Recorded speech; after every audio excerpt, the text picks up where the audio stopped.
nhớ rồi chồng sai cho nên gì cái đi cha cho nó tết chua nữa nó cũng chắc cả một sát của già thì cũng bao nhiêu tao tiền nó thì tao nó va chế tao rồi nhẹ đi cho nó nên chồng sang được cũng sai nữa nó có tiền sát của già thế cũng không có tốt rồi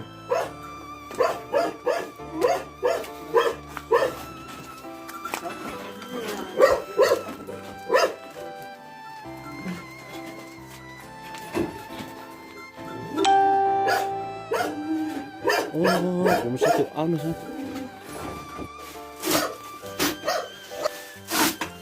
Đó nó giờ bỏ tí giờ nó ta tỏ chủ rõ như mấy chủ sẽ đâu.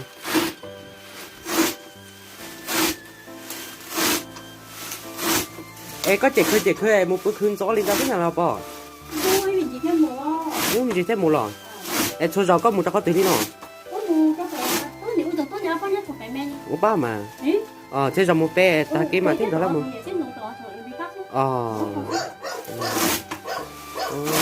Bỏ lò lại lò tới con quá đi người em muốn lụa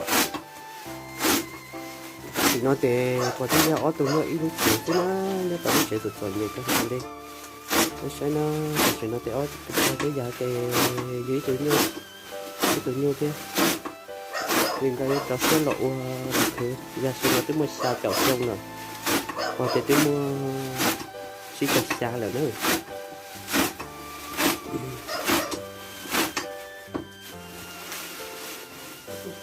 để tụi muốn lấy xèo rồi cho nên chặt khử luôn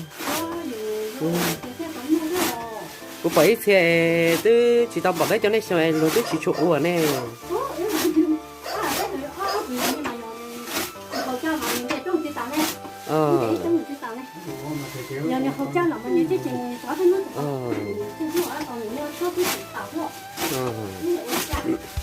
phần tao cũng một xe bây giờ mua như đồ bể nó thì là phần tao cho một chiếc cho lấy mình chỉ để là tôi nghĩ qua chả chỉ chỗ đó để tôi nhủ thế đó để xem nó giờ tôi mua xe chọn xong là chỉ không có chấp đó nhận ta có thể giờ tôi nói ít lúc trẻ chọn nhẹ chứ chuyện tôi nghĩ tốt muốn nhớ khỏi rồi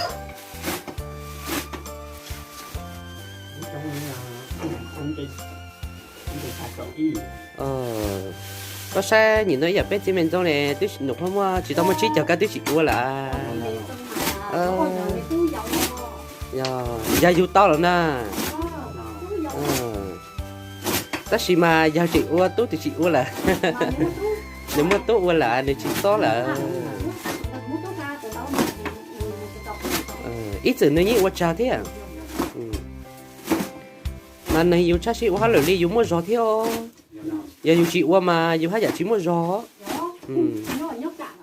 có nhóc cả là tề yêu tròn chắc cái chị tao tề yêu già thế tao tề yêu chỉ mua gió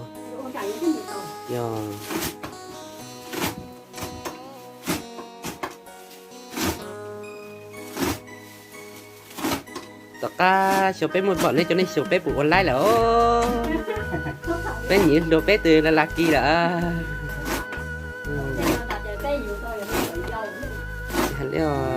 nè chỉ tức là lò này tức là coi là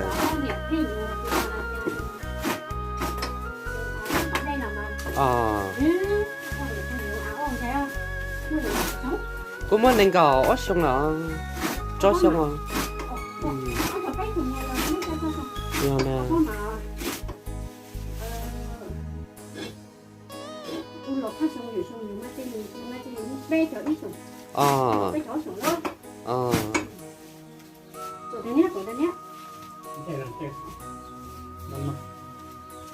đó chỉ nó tê bỏ vô một bữa khứ nữa căn rồi tê bỏ vô một cái khứ căn rồi có một giá chưa bỏ cho nên một set rồi còn là nhân cho lớp mì khứ bỏ vô một xíu lớp mì khứ dân ta dù ớt tôi lao tới tê dù chị qua tê chị muốn nhiên ta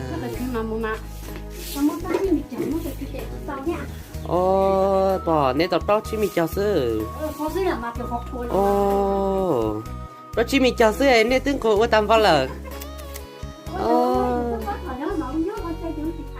bé ủa ít nó đây là tới ô mi bò ta cái bé chỉ sẽ chờ thế nào cha bò là cứ mỗi cứ là tập bắt chỉ cho xe đi chơi nhắn lạc sư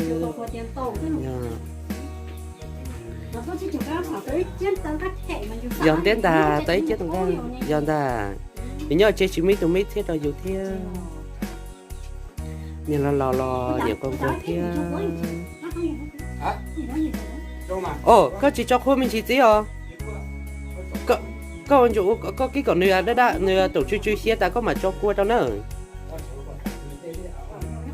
như tạm mà khất ở con nửa tổng đa do ta có mà cho ít nhiều khó cô cho tiền thì các cô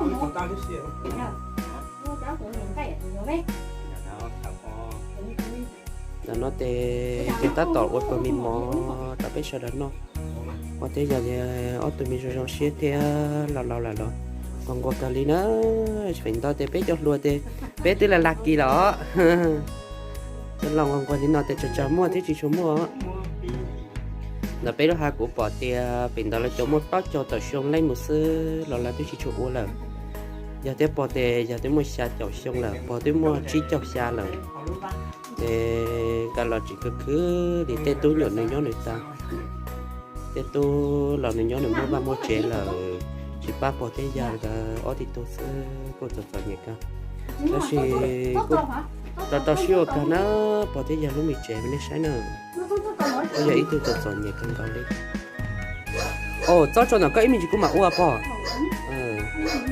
mình chỉ có lẩu á ta toàn cái tay của chó phải nó nữa để về uống nó lên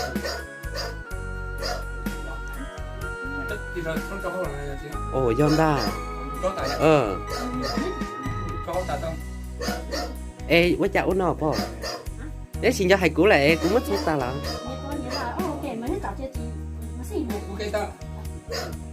ô chả cú nhiệt lúa tê cú tao cú liệt lúa sơ tôi chỉ bắt theo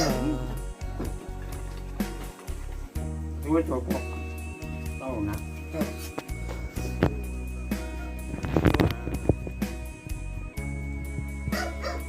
tôi chụp rồi mình món nó chè coi cho món nếu mình chỉ có tốt to có là bỏ ô nên cho tôi hay chỉ lúc này nên cho thành lúc này theo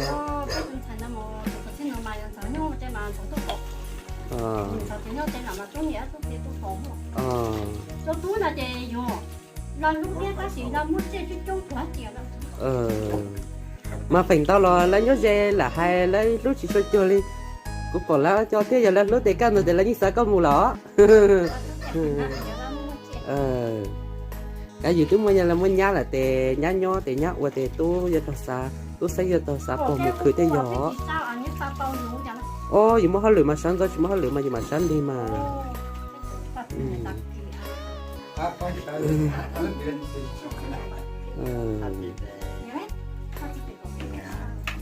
cô cá phình đó cũng bỏ cái cũng thích sáu theo đó xí mà cũng xí mà hơi lười tè cũng đi đi sáu đi thế đó xí mà phình đó mò tè cũng bự li tăng cao đi nhân ta xí nó tè mua nhá là giờ thiên ta nhớ ni mà tới một dân gió thứ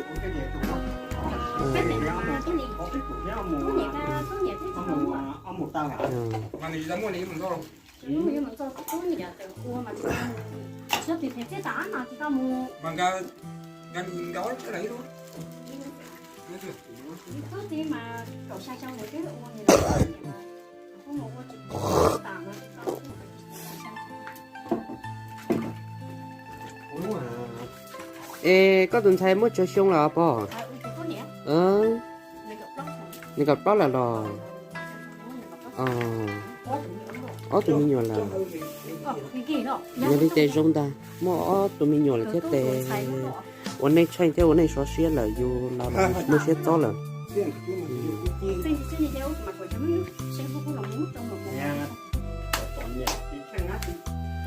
ô chỉ hai mà giờ tụi nhà lo chuối tụi xí lưới tụi tè rong chơi chỉ ta mua chơi nhau chuyện đó có thể giờ nhớ thế xin lỗi chuyện đó là quý lúc chế là để lên cái chuyện như không đâu là Chứ không phải là chỉ tao phải. Ôi, nhìn nó là lúc cháu này cháu này mua thì cháu này cũng không có chẹt. ờ Mua đấy xong không?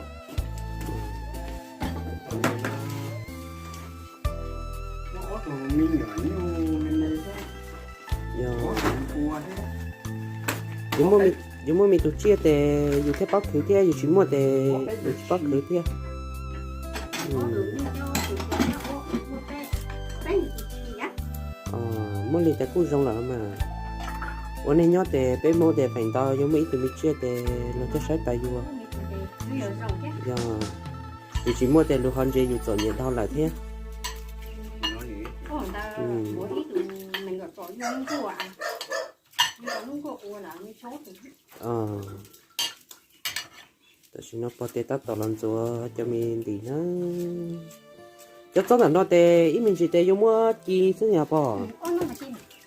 เตที่ฉันแต่กูตัดต่อเรายังมัวจะต้องนักจีแต่เราchỉ mua ở lúc tìm lòng đuôi thôi Ôi có tay nhạc không? cái sáng nữa cho mình chỉ là có mình liếc cần cầu đi sư Ồ đó mà giống kiểu luôn. cho mình có mà cho sư xía sư chia sư mà cũng lúc mình xía mà sẵn nó ta đi sư tiền lô tại chỉ nó thếยังมัวจะเราจีnữaจีแต่เชียร์เพียร์มันเนาะแต่ฉันnói thếกูthấy chỉ gió tới tao là nó sẽ chủ sát sẽ được thì nó mà mình gió thế mình chỉ là có mà liếc con sư mới cho mình dễ cho là cho tao tay thì mình chỉ tuột tao tay là cắt cơn gạo nữa nên xem là nó tao tao chỉ nhớ thằng nó sao đâu sao nó mà chúng có tiền xem nào là nó thì người ta cho thì những ba một tuổi nữa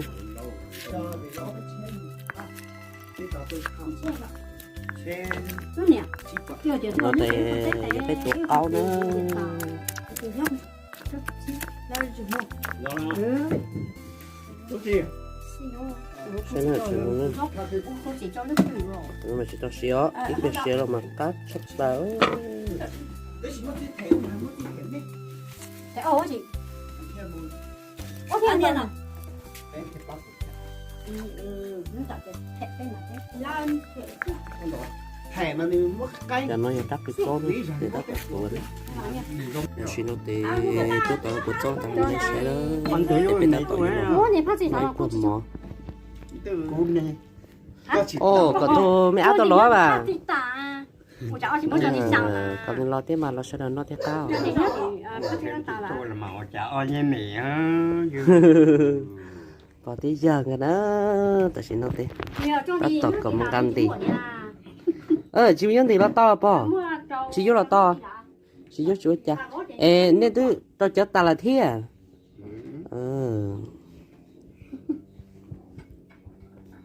tao tổ cho ê giờ hai trăm là bao giờ giờ Rồi mà. tao tổ cho cô chỉ nói thế à tao chỉ mà cho các cá vậy chứ cô nhớ nói vậy hai tê cho ý dạo chỉ cá sắp bằng Chứ cá. Cô còn mấy. Thế thì gì. ô cho chị xịt thì chẳng tôi chỉ bảo nó phải đo cho nó thế cho cao á để cho cô vô mà sửa lúc tròn thế nữa rồi nó đây cô chỉ cho bài thì cô ta tổng là xí lúc tròn đây Thì phụ mà xị sẽ cá. sẽ nó nó cá sắp rồi Tôi là chế tụi mình nhưng mà. À cái đời Rồi anh trọt thì nhỏ. cái này mỗi thùng bếp một kia đấy à. Bếp một chục nữa là. có cho nó mà cá là xiết cả ta chỉ vẫn dịch cả